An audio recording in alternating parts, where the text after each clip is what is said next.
আমার ভাইয়েরা, আমি বলতেছিলাম আমার নবী বসে বসে কান্দে। আবু জাহেল মনে মনে ভাবে নবী মুহাম্মদ আমার বাতিজা, মনে হয় তার আব্বার কথা মনে হয়ে গেছে, এজন্য বসে বসে কান্দে।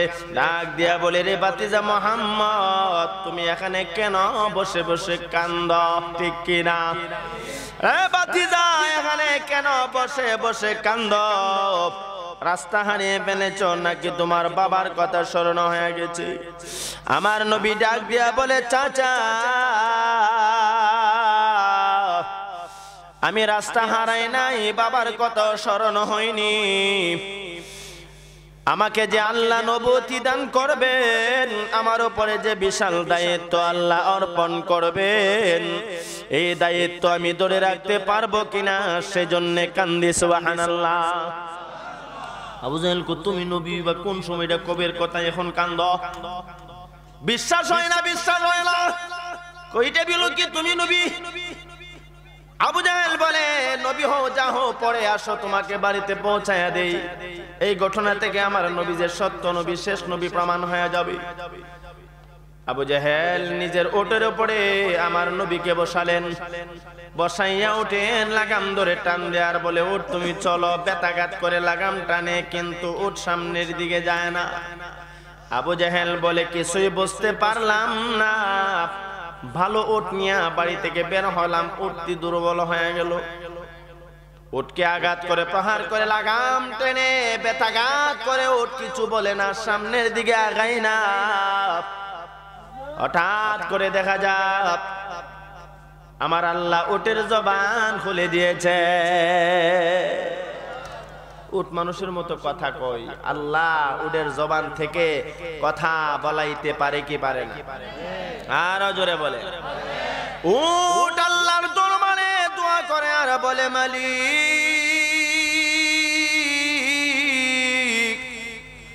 আবু জাহেল নাফরমান, বদবক্ত, বেঈমান, বুঝে না আমি কেন সামনের দিকে আগাই না।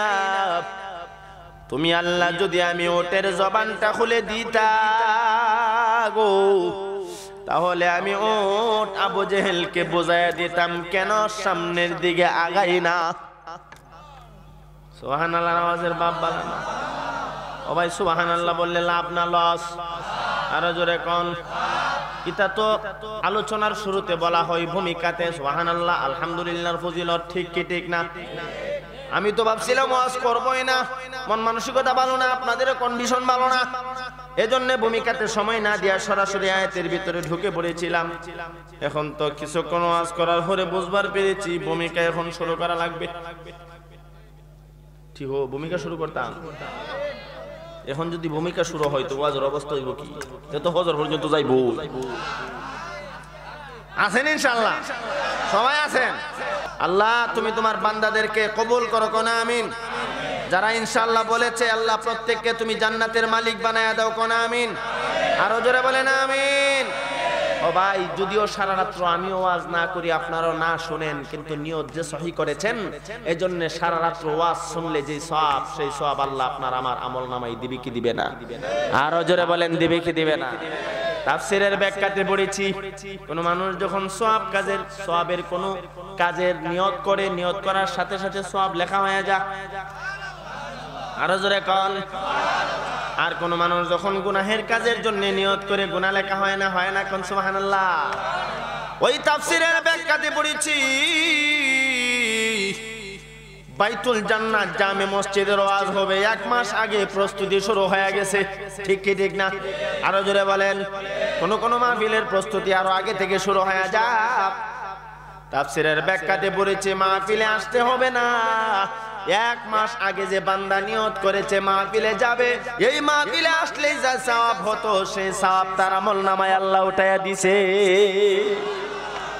আর কোন গুনাহের কাজের জন্য নিয়ত করলে আল্লাহ বলেন, না রে ফেরেশতা, না, আমার বান্দা এখনো গুনাহ করে নাই, গুনাহ লিখিস না। সুবহানাল্লাহ বলেন। এটা সূরা রহমান আর রহমানের তাফসীরের মধ্যে কথাগুলি আসছেন। আর রহমান আল্লাহ দয়ালু, মানুষ নেক কাজ করার জন্য নিয়ত করে আল্লাহর দয়া বেড়ে যা। কিরামান কাতিবিন দুইজন ফেরেশতা আছে কি নাই?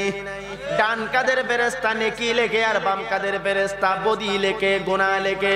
যখন মানুষ নেক কাজের নিয়ত করে ডান কাদের ফেরেশতাকে আল্লাহ বলেন তাড়াতাড়ি নেক লেখে ফেলো, বাম কাদের ফেরেশতাকে বলে আমার বান্দা গুনাহ করার নিয়ত করছে, লিখিও না, গুনাহ করিয়া লও, কারণ সওয়াব করবে নিয়ত করেছে, আমি আল্লাহ সওয়াব দিয়েছি, এটা আমি আল্লাহর দয়া, ঠিক কি না?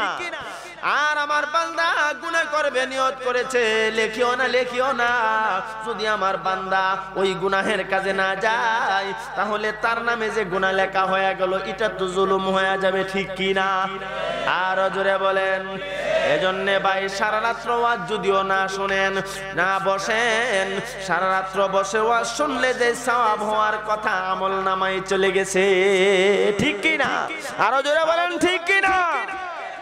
আবার মনে মনে কন হুজুর আগামী কালকে এলান দিছে, আজকে থেকে নিয়ত বানাইলাম কিন্তু ওয়াজ হইতাম না, কারণ নিয়ত করি তো সওয়াব পাই। ও ভাই নিয়ত কইরা সওয়াব পাইছেন, কিন্তু বাস্তবে গেলে হবেটা কি? আপনার জিন্দেগীর সমস্ত গুনাহ আল্লাহ মাফ করে দেবে। আরো জোরে কন্যা সুবহানাল্লাহ। যারা বাড়িতে বসে বিভিন্ন জায়গায় দূর থেকে মাইকের আওয়াজ শুনতেছে, সওয়াব হবে, গুনাহ হবে না, গুনাহ হবে না, সওয়াব হবে। কিন্তু আল্লাহর নবী বলেন ওই যেই জায়গাটাকে বেষ্টন করে রাখা হয়েছে এর চতুর্পাশে রহমতের ফেরেশতারা, আর এর ভিতরে যেই জায়গাটা, এই জায়গাটা যদিও কোনো ব্যক্তির ক্রয়কৃত জায়গা, কিন্তু আজকের জন্য এটা জান্নাতের বাগান। আর এই জান্নাতের বাগানে যেহেতু বসিয়া গেছেন, তাফসীরের ব্যাখ্যাতে এসেছে এই জান্নাতের বাগানে বসার কারণে আল্লাহ আপনার আমার জিন্দেগীর গুনাহ মাফ করে দেবে। এজন্য আমার ভাই যারা আমরা আসছি বসছি আল্লাহ জিন্দেগীর গুনাহ মাফ করে দিবে, আর যারা নিয়ত করে বসে আছে দূর থেকে শুনতেছে তারা সওয়াব পাবে। জোরে এখন ঠিক কি ঠিক না? আরো জোরে বলেন, ঠিক কি ঠিক না? এজন্য যারা রাস্তাঘাটে আছেন এদিক সেদিক ঘোরাফেরা করতেছেন, লম্বা চড়া কথা হবে না, অল্প কয়েক মিনিট দোয়া হয়ে যাবে। তাওবা করব, তাওবা। জীবনে যত গুনাহ করেছি, অন্যায় অপরাধ করেছি, এই সমস্ত গুনাহ লইয়া আল্লাহর দরবারে তাওবা করব। রাজি আছেন তো ইনশাআল্লাহ? কে কে আজকে তাওবাতে শরীক হবেন? আল্লাহরে দেখান। আল্লাহ তুমি তোমার বান্দাদের হাতগুলি কুদরতি নজর দিয়া দেখো। আল্লাহ আমাদের প্রত্যেকের হাতগুলিকে তুমি কবুল আর মঞ্জুর করে নাও। আল্লাহ তুমি আমাদের তাওবারে কবুল করিয়া নাও।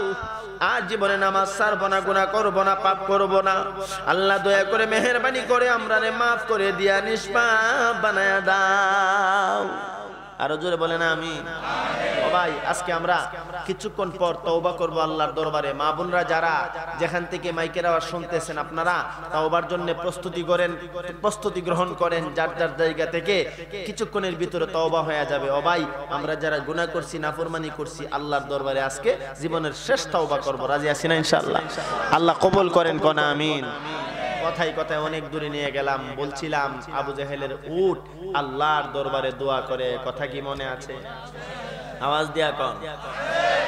উট ডাক দিয়া বলেন, আল্লাহ তুমি আমার জবানটা যদি খুলিয়া দিতা তাহলে আমি আবু জেহেলরে বুঝাইয়া দিতাম আমি অসুস্থ হয় নাই, আমি অসুস্থ হয় নাই। সুবহানাল্লাহর আওয়াজ কই নাকি? সুবহানাল্লাহ শীতের দিন ফুটলা বাইন্দা বাড়িতে রাইখা আসছেন, প্যাকেট কইরা বলে সুবহানাল্লাহ তুমি বাড়িতে থাকো আমি আসতেছি। জবান সাথে আসেনি? সুবহানাল্লাহ বললে লাভ না লস? আর জোরে কোন না। নবী আরবি রাহমাতুল লিল আলামিন বলেন, উম্মতের দল একবার যদি তুমি সুবহানাল্লাহ বলো, আসমান থেকে জমিন পর্যন্ত খালি জায়গাটাকে মহান আল্লাহ নেক দিয়া ভরপুর করে তোমার আমল নামাই দিয়া দিবে। শুধু তাই নয়, নবী বলেন উম্মতের দল একবার যদি তুমি সুবহানাল্লাহ বলো তাহলে আমার আল্লাহ জান্নাতের ভিতরে তোমার জন্য একটা ফলের বাগান বরাদ্দ করে দিবে। জান্নাতের ভিতরে ফলের বাগান যদি বরাদ্দ করতে চান সুবহানাল্লাহ বলার দরকার আছে নি? বারবার যদি বলেন কোনো লস আসেনি? বরং লাভ। যদি আজকের এই মাহফিল বাইতুল জান্নাত, আপনাদের এই উত্তর দাসবাড়ি বাইতুল জান্নাত জামে মসজিদের মাহফিলে আসছেন, যদি 50 বার সুবহানাল্লাহ বলতে পারেন, অন্তত পক্ষে হাসরের মাঠে দাঁড়িয়ে বলতে পারবেন, আল্লাহ ওই উত্তর দাসবাড়ি মাহফিলে গিয়া 50 বার সুবহানাল্লাহ বলেছিলাম, তোমার বন্ধু বলেছিল 50টা ফলের বাগান।